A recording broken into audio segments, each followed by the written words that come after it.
avec le pare-feu de Claire. Et donc, Donc on va démarrer quand même.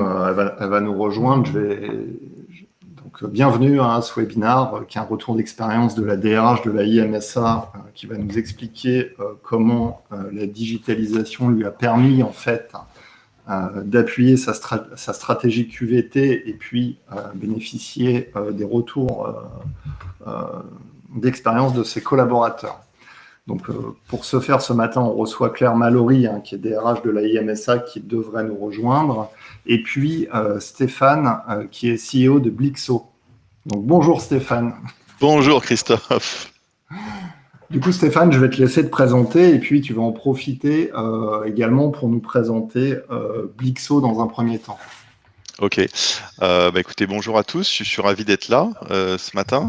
Merci Christophe de m'accueillir, de nous accueillir. Effectivement, je suis un des deux cofondateurs de Blixo, qu'on a créé maintenant il y a quelques années avec Sylvain. Moi, je m'occupe de toute la partie métier, commercial, et puis lui s'occupe de toute la partie technologique. Donc aujourd'hui, Blixo, on est déployé dans plus d'une centaine de clients dans le monde entier, dans plus de 15 langues, sur tous les continents sauf l'Australie et l'Afrique. Et Blixo, c'est une suite d'outils dédiés à améliorer la collaboration et l'engagement des collaborateurs. Donner la possibilité aux managers, aux collaborateurs, aux RH, aux dirigeants de ne pas travailler uniquement avec de l'intuition, mais avec de la data. Donc, on a 5 modules, pour faire très court. Un module qui permet de faire de la prise de pouls, ce qu'on appelle un pulse. On a avec ça un module de coaching qui permet d'aider les gens à ne pas rester dans la panade, parce qu'avec Pulse, on leur dit ce qui va et ce qui va pas, et on donne des mesures d'impact. Et avec coaching, on explique comment réagir et on fait de la prise d'action. On a un module qui s'appelle Bravo qui permet de faire de la reconnaissance positive.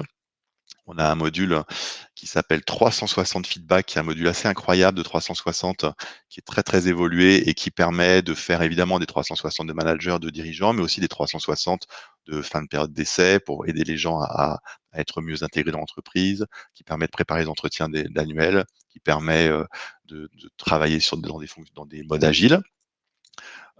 Et puis, on a un module qui s'appelle Ask, qui est une espèce de Google Form qui permet de faire des sondages sur des populations données à un moment donné. Et à quoi ça sert tout ça? En fait, on a 10 cas d'usage très classiques chez Blixo. Le premier, c'est évidemment mesurer et améliorer le climat social, la QVT, l'engagement. Le deuxième, c'est piloter et accélérer les transformations, et Claire, ça va nous en parler. Le troisième, c'est aligner et renforcer toute la ligne managériale. Le quatrième, c'est nourrir les plans de formation. On a aussi réussir les onboarding, parce que vous savez, l'onboarding, c'est un moment très compliqué, et avec la suite, en combinant les outils, ça permet d'avoir un taux de réussite qui est bien plus élevé. Et quand ça se passe mal, l'onboarding, en général, 2 ans après, les gens partent. Donc, c'est très important. Ça permet de moderniser l'entretien. Le septième cas, c'est soutenir la marque employeur. On a beaucoup de nos clients qui communiquent sur Blixo à l'extérieur pour expliquer ce qu'ils font de façon très concrète, plus que des mots, des preuves. Le huitième cas, c'est développer tout ce qui est collaboration agile et transversale, et ça, Claire va aussi nous en parler. Le neuvième cas, c'est d'accompagner les fusions et les intégrations, savoir qui est monté dans le train et qui est encore sur le quai, comment ça se passe, est-ce que ça avance bien, où, comment. Et puis le dixième cas, c'est le suivi des valeurs. Où on en est dans les valeurs, est-ce que ce sont des mots, des vœux pieux, ou est-ce que ça existe, et où ça existe, quels sont les comportements, dans quel département, qu'est-ce qu'il faut aider, etc. Voilà, donc j'ai fait un rapide tour. On est 25 personnes chez Blixo aujourd'hui et on se développe très rapidement. Ça va très vite. C'est assez Super. dense. Voilà. Et vous verrez là en haut du webinaire, je vous ai mis un petit bouton Découvrir Blixo. Au cas où vous souhaiteriez une démonstration de la solution, ça vous amène directement sur la bonne page. Alors, Claire est avec nous par téléphone. Bonjour Claire. Bonjour à tous. Bonjour Claire. Alors Claire est DRH de la IMSA. Je vais vous laisser vous présenter, Claire. Oui, merci. Alors IMSA est une entreprise informatique qui est le fruit de la fusion de différents centres informatiques en France. Et depuis 2019, c'est une entité unique pour la France. On est la DSI du réseau des caisses MSA. Donc la MSA étant le deuxième régime de protection sociale en France. Donc en fait, c'est une jeune entreprise qui a un peu plus de 2 ans et qui continue à grandir, à la fois parce que nous recrutons beaucoup et aussi parce que nous avons accueilli beaucoup de collaborateurs dans le cadre de nombreux transferts. Le plus récent datant du mois de janvier 2021 où 150 collaborateurs nous ont rejoints un peu partout en France. Alors, pour entrer dans le vif du sujet, vous nous aviez expliqué lors de la préparation de ce webinaire que c'était notamment dans le cadre de ce rapprochement et de cet accroissement rapide d'effectifs que vous aviez envisagé de vous équiper de solutions permettant de sonder les collaborateurs. Oui, tout à fait. En fait, nous, on est une entreprise en pleine transformation. Une entreprise aussi informatique, donc on évolue vers l'agilité à l'échelle. On est une entreprise multisite et il nous fallait trouver un outil qui nous permettait de nous assurer de la bonne intégration de nos collaborateurs et de l'adaptation de l'intégration des collaborateurs qui nous avaient rejoints. On avait besoin de prendre le pouls de nos équipes et leur donner aussi un canal de communication pour une expression directe. C'est pour ça qu'on a choisi la solution Blixo. Alors, c'était d'autant plus justifié que dans le contexte de travail à distance et travail à distance sur une longue période, ça a vraiment permis de capter l'état d'esprit global dans l'entreprise de nos collaborateurs. Ça marche. De combien de collaborateurs on parle au niveau de l'utilisation de la solution? On est actuellement autour des 1200 collaborateurs qui utilisent la solution Blixo. Ça s'est mis progressivement en route. On a eu un déploiement d'abord avec une première direction qui a utilisé Blixo. Et puis ensuite, par un REX, on a mis en place cet outil au niveau de tous les managers de chaque direction. Et enfin, le comité directeur a validé le principe de la généralisation de l'outil à l'ensemble de l'entreprise. Donc ce projet s'est fait en très peu de mois, en 3-4 mois, toute l'entreprise a utilisé cet outil. Stéphane, c'est quelque chose de classique, c'est ce délai de mise en œuvre de la solution, ça peut être plus rapide, plus long, ça dépend du contexte. Voilà, ça dépend du contexte. En termes de technologie, on peut déployer à des dizaines de milliers de personnes en 24 heures. C'est pas à partir du moment où on a la data, nous, les mails des gens, leur prénom, leur nom, on peut ouvrir. Le sujet, c'est plus un sujet d'accompagnement. Et comme l'explique Claire très justement, les entreprises, elles ont bien raison, c'est ce qu'on leur conseille, commencent en général par une petite population, non pas pour vérifier la technique, parce que ça a été fait avant, vous imaginez bien, mais plus pour tester les premières réactions, ajuster un petit peu la communication, voir si l'accompagnement est correct. Et puis nous, en parallèle avec le client, on monte tout un système d'accompagnement pour, comme expliquait Claire, la machine se mette en marche et que on profite du succès des premiers utilisateurs pour en embarquer d'autres, etc. Et on ouvre de plus en plus de pans de l'entreprise. Voilà. Et ça peut prendre de quelques semaines à quelques mois pour des grosses entités. Alors Claire, ça se passe comment? Vous utilisez un questionnaire entre guillemets standard proposé par Blixo ou vous avez vous-même déterminé un questionnaire en interne au niveau de l'équipe RH? Alors, dans les différents modules qui existent dans Blixo, on a choisi d'utiliser le module Pulse qui permet de lancer les enquêtes récurrentes et qui comporte un questionnaire préétabli et puis des thématiques que nous avons rajoutées. Donc, il y a 15 thématiques immuables qui sont proposées avec ce qu'on appelle les drivers qu'on peut supprimer, modifier. Après, ce sont des thèmes qu'on retrouve dans beaucoup d'entreprises, l'engagement, l'état d'esprit, la stratégie, le bien-être. Donc, c'est vraiment très utile pour nous de savoir ce qui se passe sur ces thèmes-là. En fait, le choix des drivers et des questions des enquêtes, nous les affinons au fur et à mesure de l'avancée pour pouvoir coller à la stratégie, pour pouvoir aussi coller à notre transformation en fonction du contexte, puisque depuis janvier, on a eu une nouvelle transformation.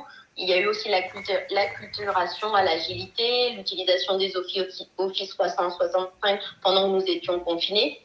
Donc, en fait, c'est très, très souple. On s'adapte, on fait évoluer ces enquêtes. Au départ, on avait choisi d'avoir des enquêtes assez fréquentes, tous les 15 jours, puis on est passé à un système plutôt sous un mois. Là, on a rajouté des questions en lien avec notre stratégie. Ça nous permet vraiment de suivre les valeurs aussi de notre entreprise. Et là, on le suit de façon récurrente depuis le démarrage de l'outil. Donc, c'est assez simple à utiliser. Chaque collaborateur est invité à répondre à l'enquête suite à un mail d'invitation. Il y a des relances s'il n'a pas répondu à l'enquête. L'enquête se fait très simplement. Il laisse des commentaires s'il souhaite.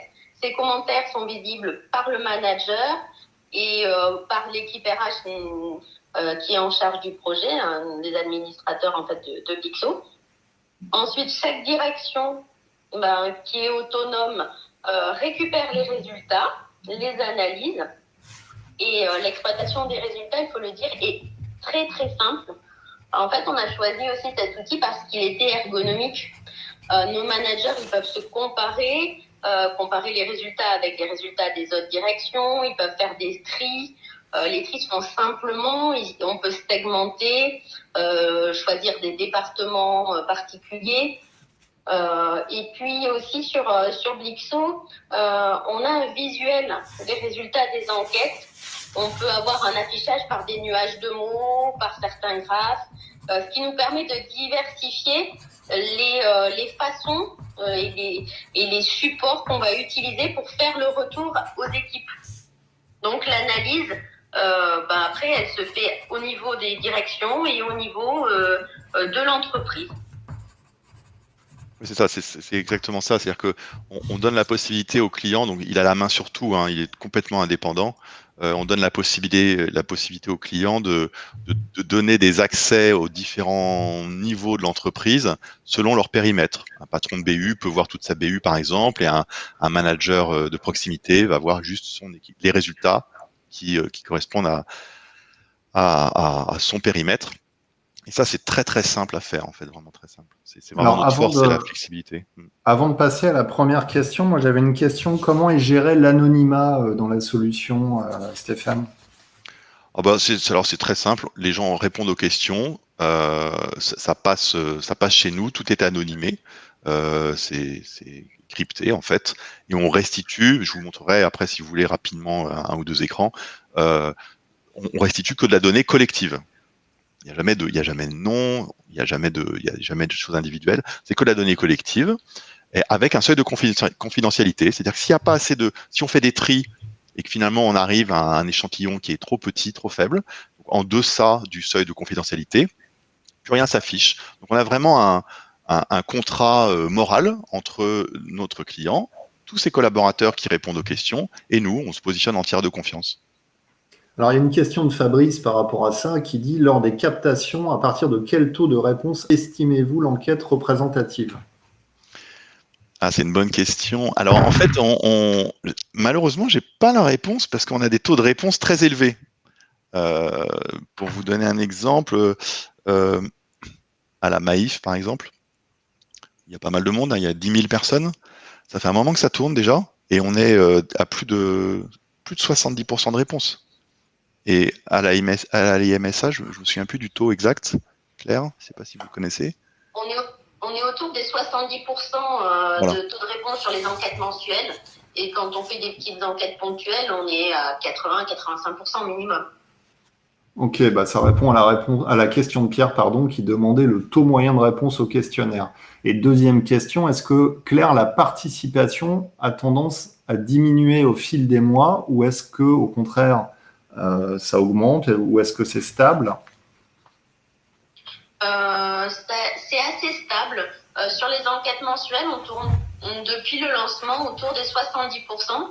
Après, il faut dire qu'on est bien accompagné, d'une part par Blixo, parce qu'on a fait des ateliers collaborateurs, des ateliers managers, et puis aussi par notre service com qui fait des communications assez larges, des relances. Donc, c'est assez bien suivi. C'est un outil qu'ils aiment bien utiliser, toujours pareil, parce qu'il est simple. Ça ne prend pas beaucoup de temps et puis ça permet de dire ce qu'on n'a pas l'occasion de se dire pendant des points équipes.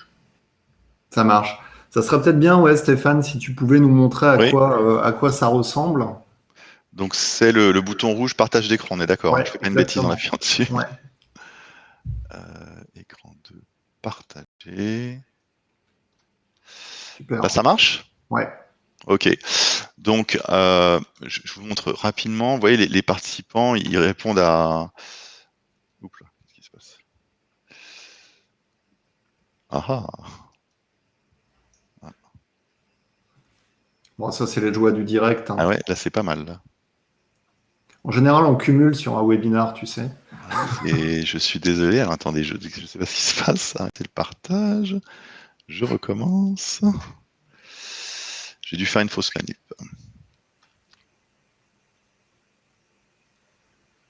Claire, pour initier le projet, j'imagine que vous avez mis en place un groupe de travail. Ça ne s'est pas uniquement fait au niveau de la DRH. Ah non, au contraire, ce sont d'abord les opérationnels et une direction, donc une BU, qui a porté le projet, qui avait vraiment besoin d'avoir ce genre d'outils, toujours en lien avec notre transformation importante. Donc ils l'ont expérimenté et puis ils sont venus le présenter au niveau du CODIR et c'est comme ça qu'on a étendu ce projet à l'entreprise. L'idée c'était vraiment d'aller chercher ce feedback et ce pouls de l'entreprise et ça c'est utile.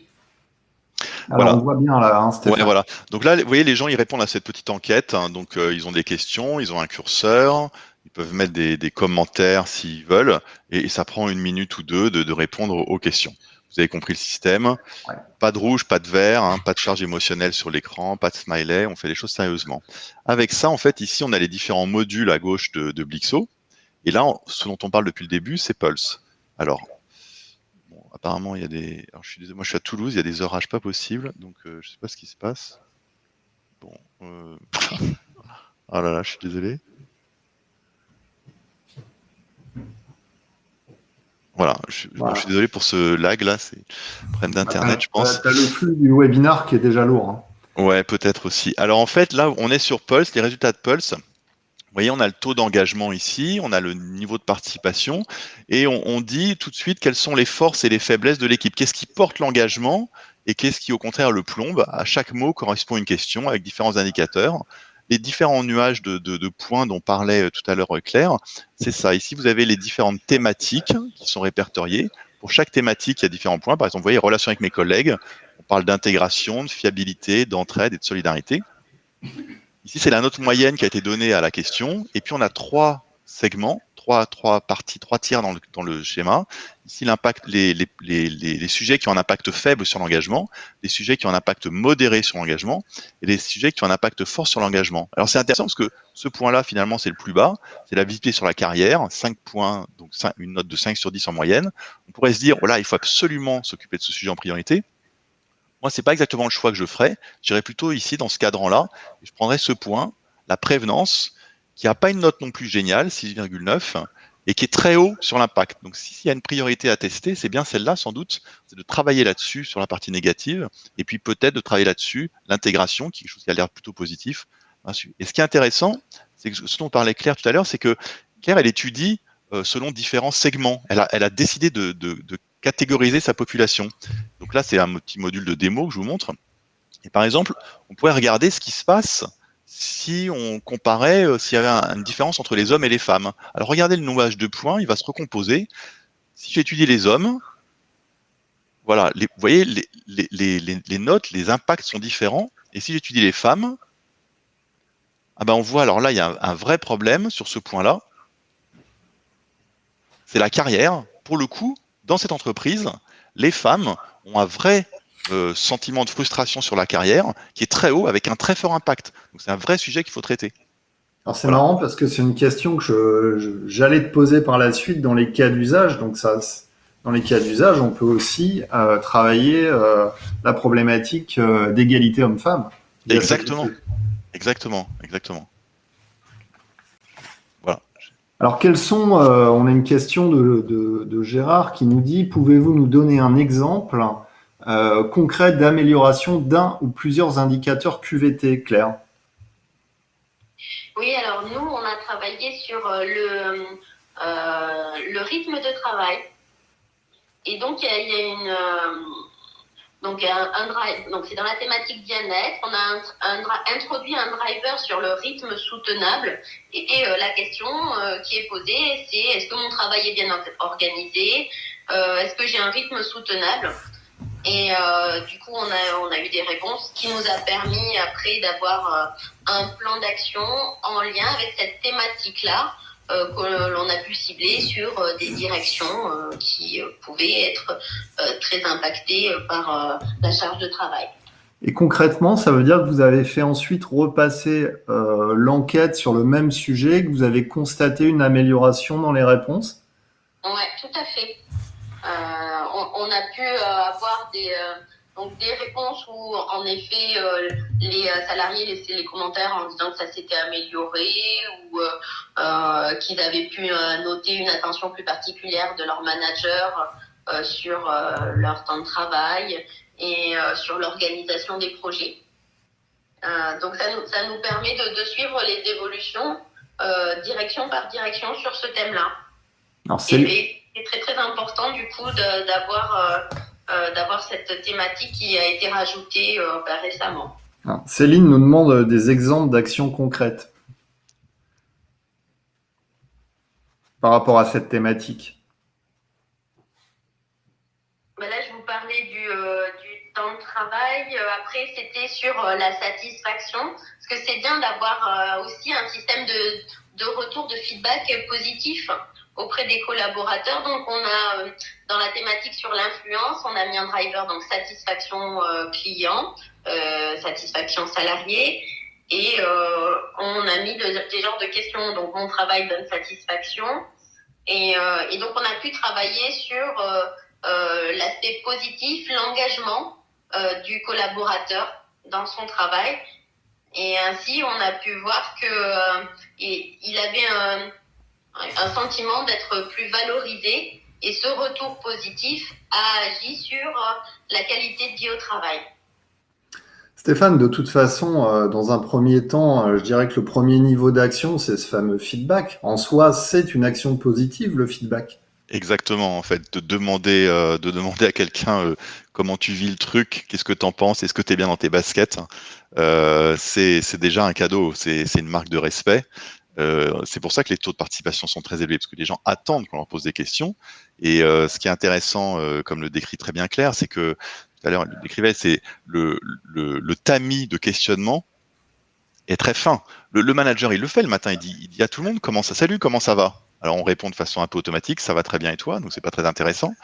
Il faut lire un peu les signes sur le visage, mais ça reste qu'une question. Et quand on fait un entretien un peu poussé, on va poser 3-4 questions. Ça va, tes objectifs, le rythme de travail, l'ambiance, mais ça reste que 3-4 questions. Là, on en pose des dizaines. Alors pas à chaque fois, régulièrement, on les pose. Et ça permet de faire des courbes. Et c'est ça qui est intéressant, comme le disait Claire, c'est l'évolution d'un point à l'autre. Et c'est très motivant pour les équipes RH, c'est très motivant pour les équipes, les managers. C'est que dès qu'on fait bouger un petit peu sa posture, on fait bouger un petit peu un processus, on en mesure tout de suite l'impact. Et donc, on ne s'épuise pas à faire des choses qui tapent à côté. On crée des cercles vertueux. Et puis, on donne de la data à tout le monde. C'est-à-dire que c'est beaucoup plus fort pour un manager, pour un DRH, d'aller voir ses parties prenantes en leur disant regardez ce qu'on a fait, et concrètement, on a gagné 0,6 points. Ça représente ça. Dans telle direction, c'est là. Donc, ils ont des chiffres. Parce que souvent, c'est vrai que les managers et les RH n'ont pas de chiffres à donner sur toute cette partie soft de l'entreprise. Et c'est frustrant, parce que les marketeurs, les financiers, les gens de la production, les logisticiens, tout le monde a des chiffres. Et c'est très important. Donc, nous, c'est ce qu'on leur fournit, très simplement, très simplement. Il y a une question de Gérard qui demande, qui dit que disent vos délégués du personnel, mais j'imagine que ce type de projet passe en CSE, Claire. Alors bien sûr, ce projet, avant de le déployer, on l'a présenté en CSE et en fait maintenant ils ont pris même l'habitude d'avoir un retour après les enquêtes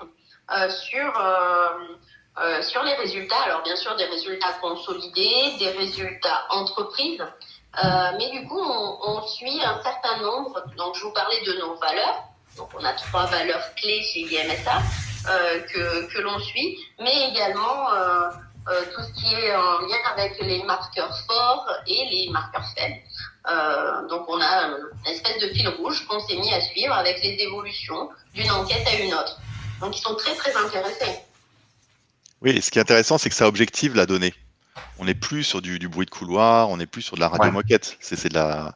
Donc ça peut, je ne sais pas ce que vous en pensez, Claire, mais ça, souvent, nous, ce qu'on observe chez nos clients, c'est que ça aide au dialogue. Ah ben, ça aide au dialogue, ça, comment dire, on parle des forces, des faiblesses, donc ça permet aussi de se dire des choses qui vont et qui vont pas.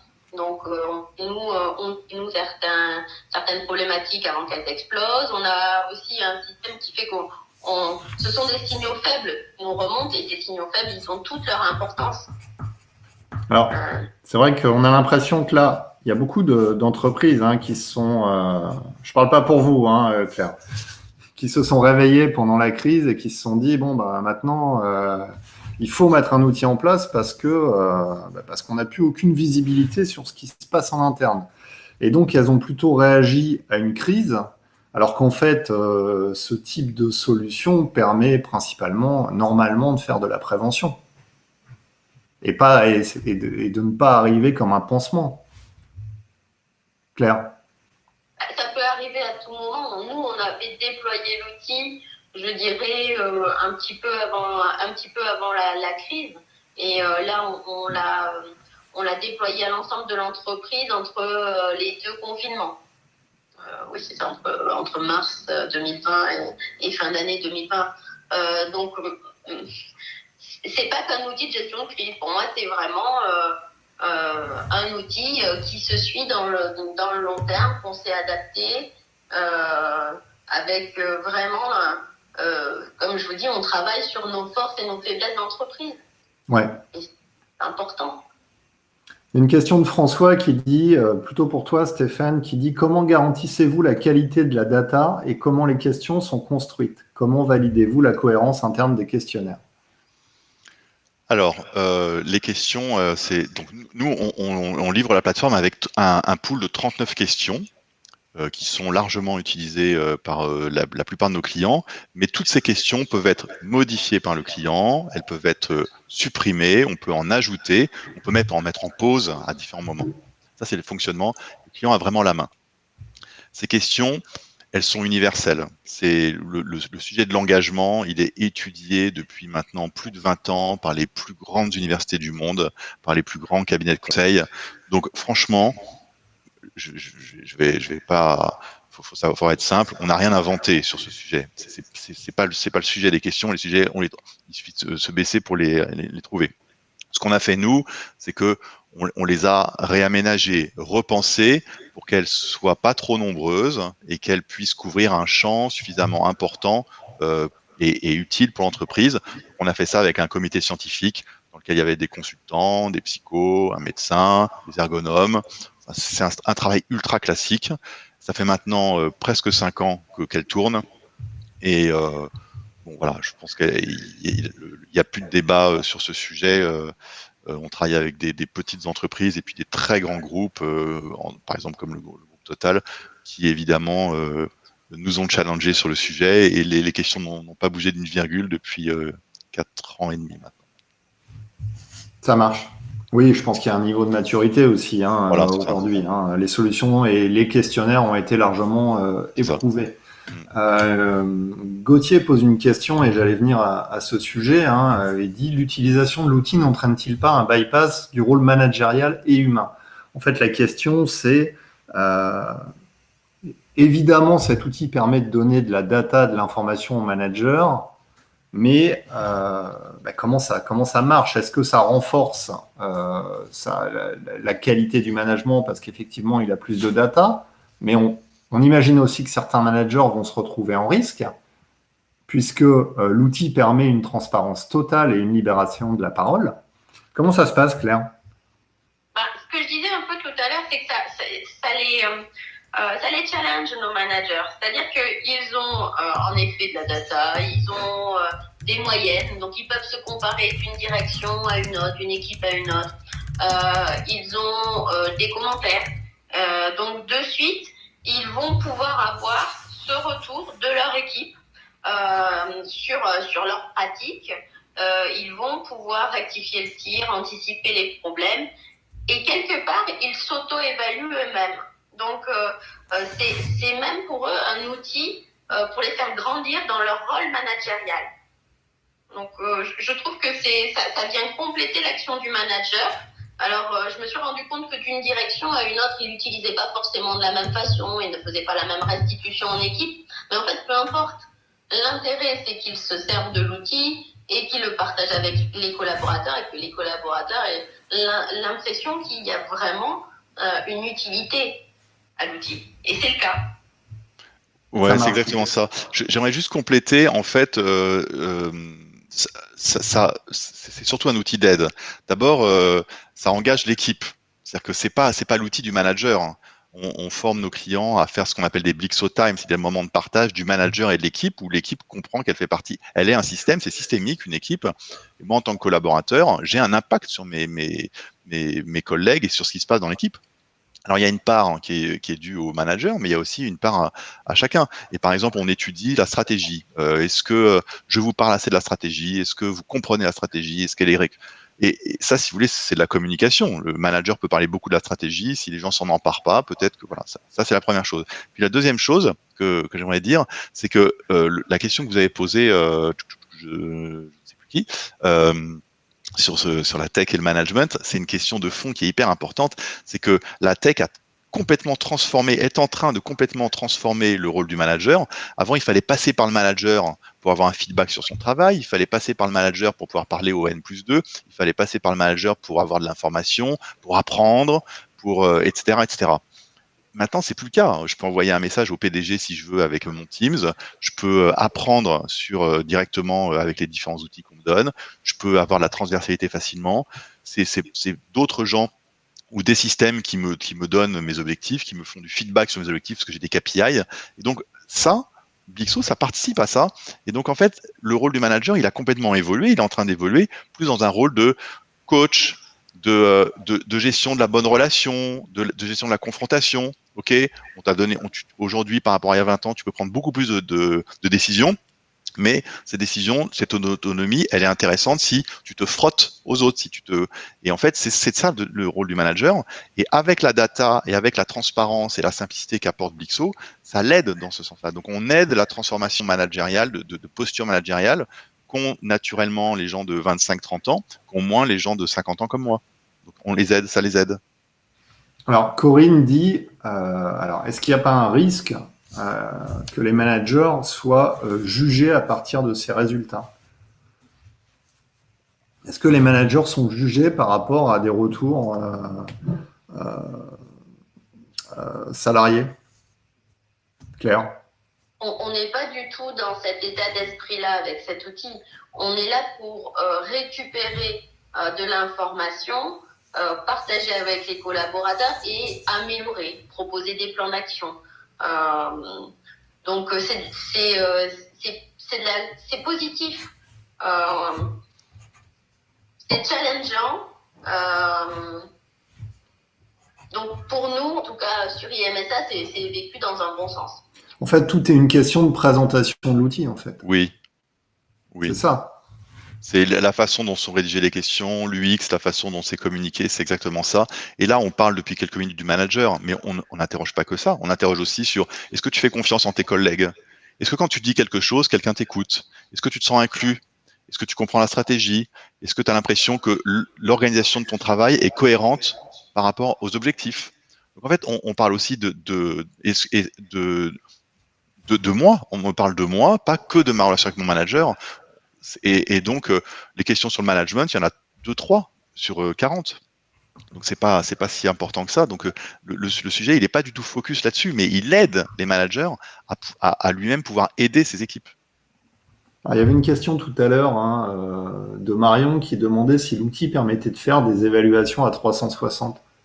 Oui, et tout à fait. Alors je réponds, excusez-moi Claire, là on parle du module Pulse qui permet de faire de la prise de pouls, mais on a un module aussi qui est un module 360 feedback qui est très puissant, qui permet de faire des campagnes, qui permet de faire des préparations d'entretien, qui permet de faire des 360 de managers, de collaborateurs, et qui a en plus un business model qui est super intéressant, c'est que évidemment on peut le vendre au ticket, et c'est surtout un abonnement illimité. Donc ça permet de ne pas réserver le 360 à 5 managers qui font partie de l'élite, mais à tout le monde. Vous savez, il y a des entreprises, par exemple, comme Netflix, qui 15 jours par an, tout le monde fait son 360. Et ça vient nourrir les entretiens. C'est super intéressant comme pratique. Et c'est ce que permet de faire ces 360. C'est-à-dire que moi, je peux avoir fait mon 360 en tant que collaborateur ou manager hiérarchique, mais je peux aussi en faire plusieurs si je fais partie de plusieurs projets, de plusieurs cercles, dans une logique agile et transversale.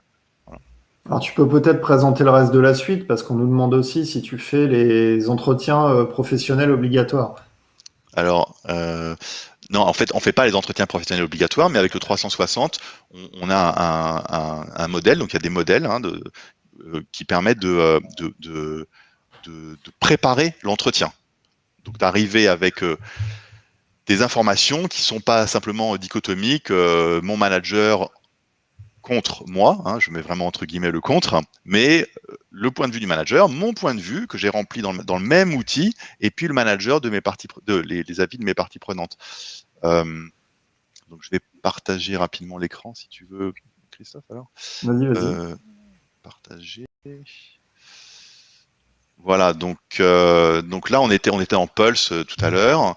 On a l'outil 360 feedback, vous voyez, il est là.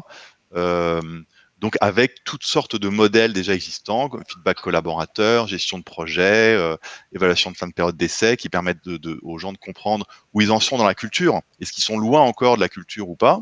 On a le module Ask qui permet donc de poser des questions à une population donnée sur juste un sujet dans un temps donné. Donc, ça permet de zoomer un peu par rapport au module Pulse.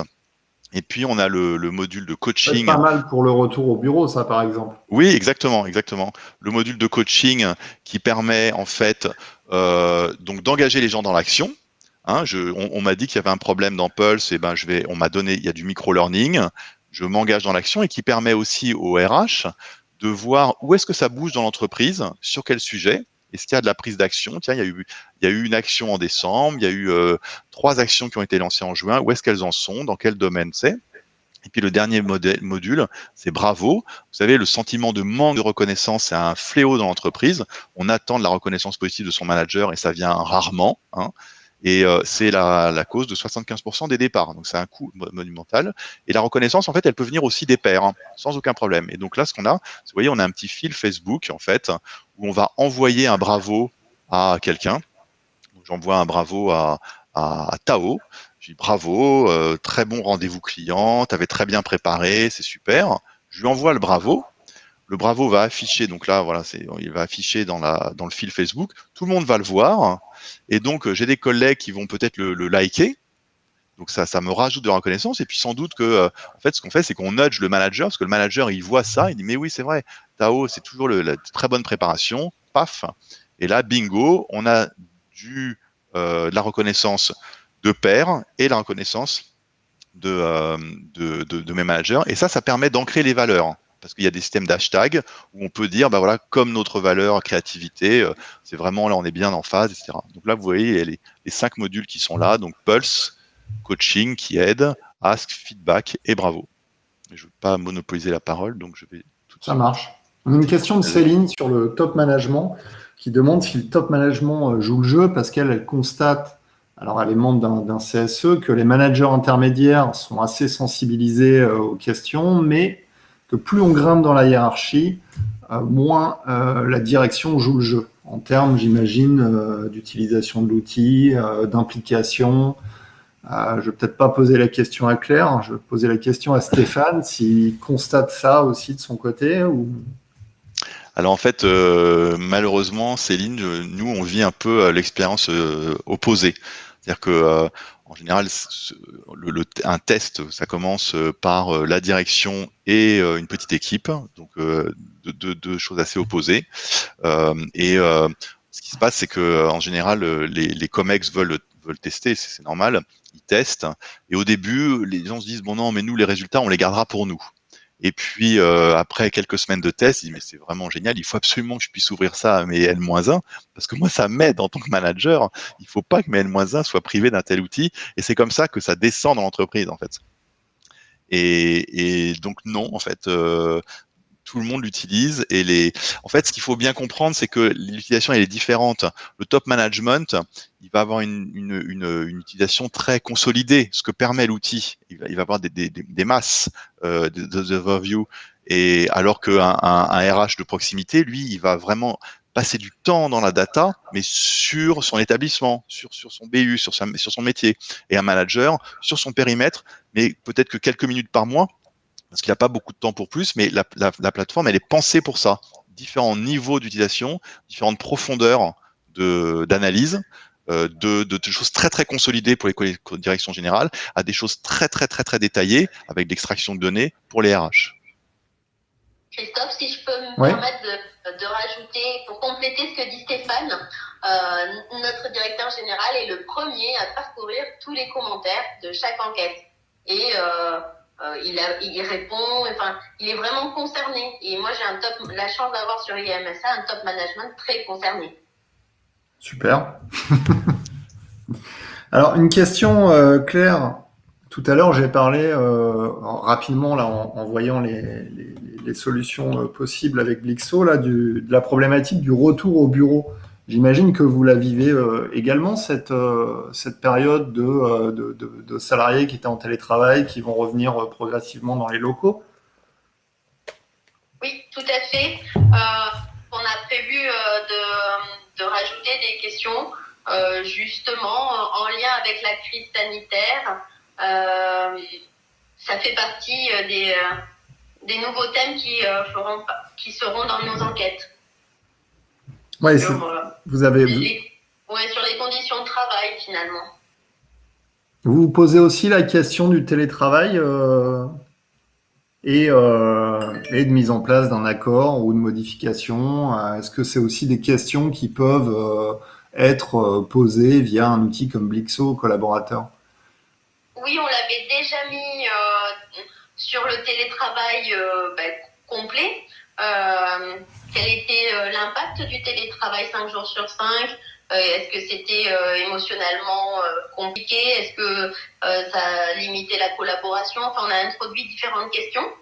Donc ça nous a permis de voir qu'au fil des mois, parce qu'on est quand même resté plus de 7 mois en travail à distance, ça pesait sur nos équipes.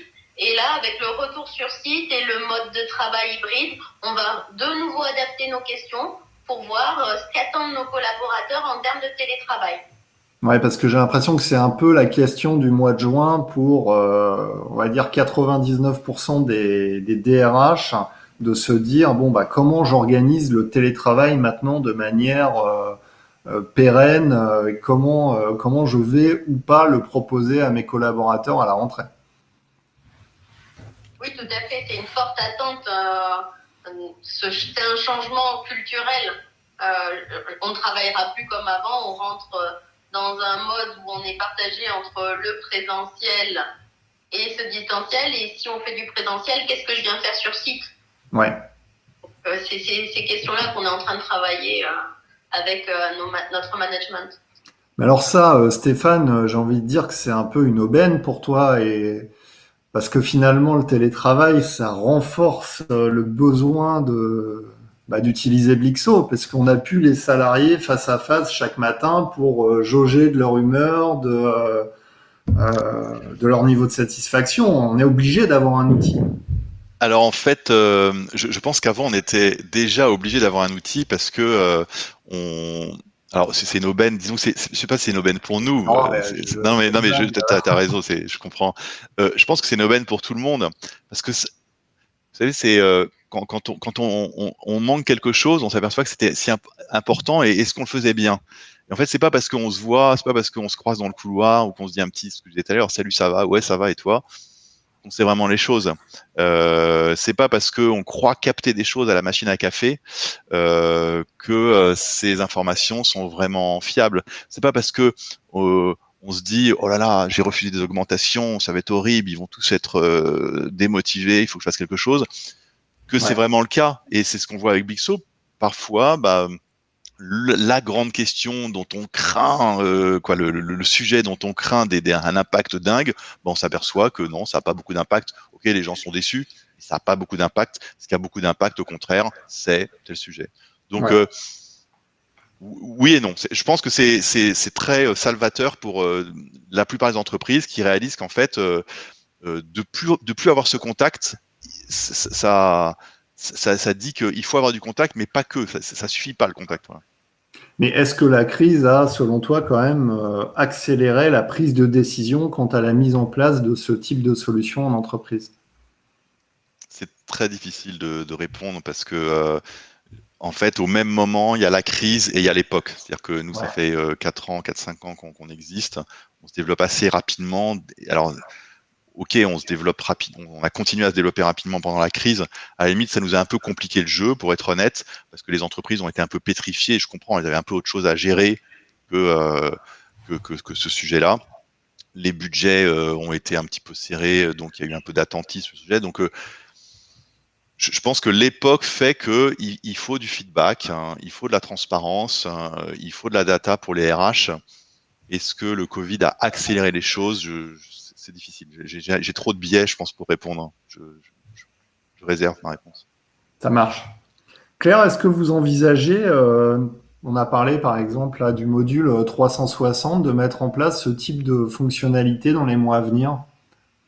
Alors oui, tout à fait, c'est d'actualité chez nous puisqu'on a donc toute une transformation et un passage à l'agilité et les équipes m'ont demandé d'utiliser donc ce module de feedback de 360 degrés au niveau managérial. Donc on va de nouveau passer par le même principe, on va tester sur une petite partie et puis si ça se passe bien, on pourra le déployer. Ah, donc on pourra faire un webinar sur le 360 vers novembre-décembre Avec l'image, cette fois-ci. avec l'image.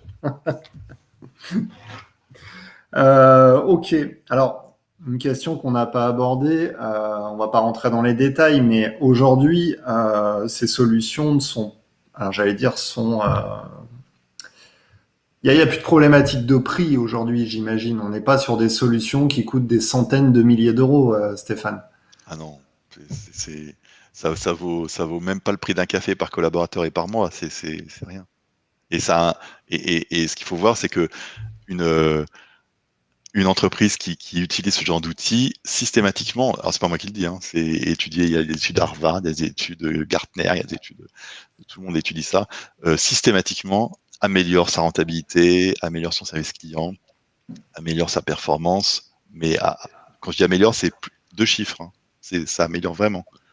Donc non, ça vaut pratiquement rien et le levier est énorme. Alors, il y a une question de Corinne, mais j'ai pas bien compris, Corinne. En interne, préconisez-vous un groupe dédié, accompagnant, j'imagine, pour un suivi? Vous pouvez reformuler la Ah question, oui, j'ai pas... en fait, ce que je pense, Corinne demande si, alors, oui, Corinne ou Guillaume, je sais pas, mais Corinne demande si en interne il y a un groupe qui est dédié, un groupe de coachs, de D'accord. formateurs, j'imagine, d'accompagnants sur Blixo. Donc là, on peut peut-être écouter Claire sur le sujet.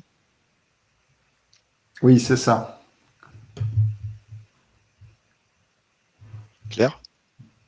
Oui, au sein de notre direction RH, on a 3 personnes qui sont véritablement expertes, je dirais, dans l'utilisation de Blixo, qui savent le manipuler pour tout ce qui est constitution des enquêtes, adaptation des questions, Et puis, on a des managers qui se sont bien fait à l'outil et qui le manient extrêmement bien.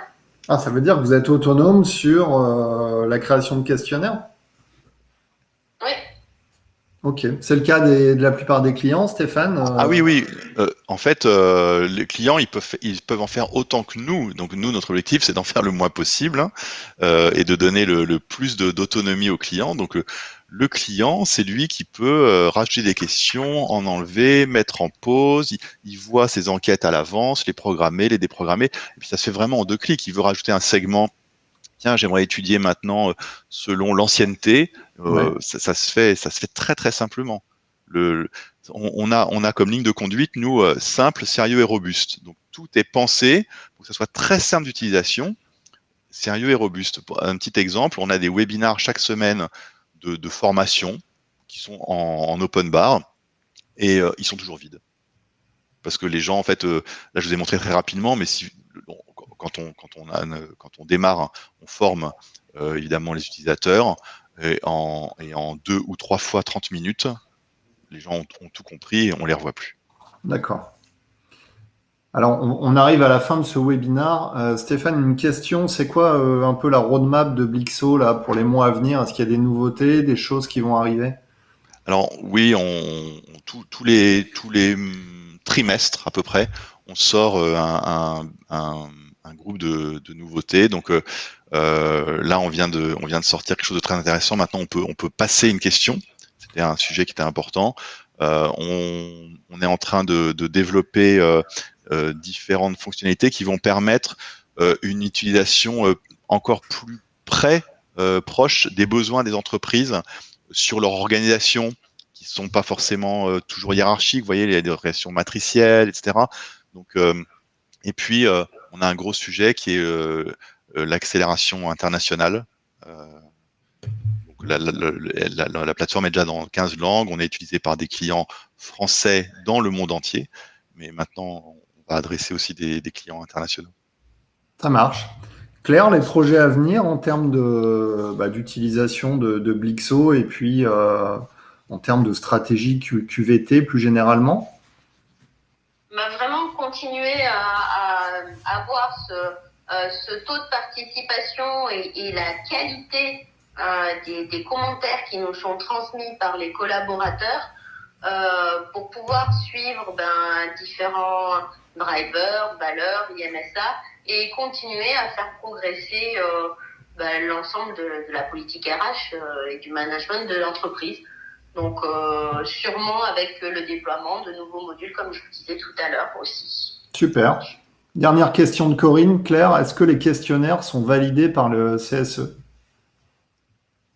Non, les questionnaires ne sont pas validés par le CSE. Ça marche, oui, il n'y a pas d'obligation a priori. Et une dernière question, combien d'entreprises ont Blixo à ce jour, Stéphane? À peu près 150. Super. Eh ben, je vous remercie. Merci Stéphane, merci Claire. Merci Christophe, merci Claire.